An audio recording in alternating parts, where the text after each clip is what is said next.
Hi யூபர்ஸ், எல்லாருக்கும் வணக்கம். எல்லோரும் நல்லா இருக்கீங்களா? இது நாங்கள் துபாயில் ஒரு சின்ன பார்க் இருக்குது நாங்கள் தங்குற இடத்துல. இந்த பார்க்கில் வந்து நாங்கள் வந்து ஒர்க் அவுட் பண்ணுவோம், கிரவுண்ட் எக்ஸசைஸ். நிறைய பேர் வருவாங்க. இப்போ நல்ல வெயிலாக இருக்குது. ஈவினிங் 7 வரையும் நல்ல வெயில் இருக்குது. அதுக்கப்புறம் வந்து சின்னதாக ஒரு வார்ம் அப் பண்ணுவோம், சின்ன சின்ன கிரவுண்ட் எக்ஸசைஸ்லாம் பண்ணுவோம். அதுக்கப்புறம் பக்கத்துலேயே வந்து சில எக்யூப்மெண்ட்ஸ்லாம் ஃபிக்ஸ் பண்ணியிருப்பாங்க, அதுலேயும் போய் செய்வோம். ஜிம்முக்கெல்லாம் போனது கிடையாது, அது தேவையும் கிடையாது.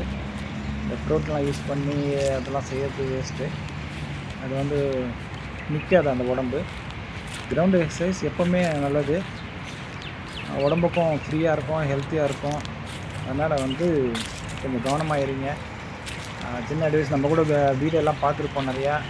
ஜிம்மில் ஹெவியாக செய்கிறவங்க வந்து ரொம்ப பிரச்சனைங்க வரும். இங்கே பாருங்கள், இந்த இடத்துல வந்து நாங்கள் ஷோல்ட்ரு பண்ணுவோம். அதுக்கு வந்து அப்டமன் பண்ணுறது இருக்குது, விங்ஸு, தைஸ் எல்லாம் பண்ணலாம்.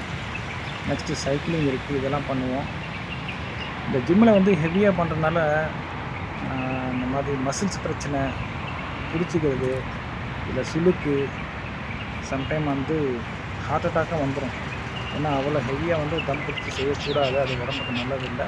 அது சின்ன அட்வைஸாக தான் சொல்கிறேன், வேறு ஒன்றும் இல்லை. லைட்டாக பண்ணலாம், ஜிம்மில் பண்ணலாம். ஆனால் வந்து சின்ன சின்ன செட்டாக பண்ணணும், கொஞ்சம் கொஞ்சமாக தான் ஏற்றணும் உடம்பு. அதில் கவனமாக இருந்துங்க. தேங்க்யூ ஃபார் வாட்சிங். லைக் பண்ணுங்கள், சப்ஸ்கிரைப் பண்ணுங்கள். அடுத்த வீடியோ பார்க்கலாம்.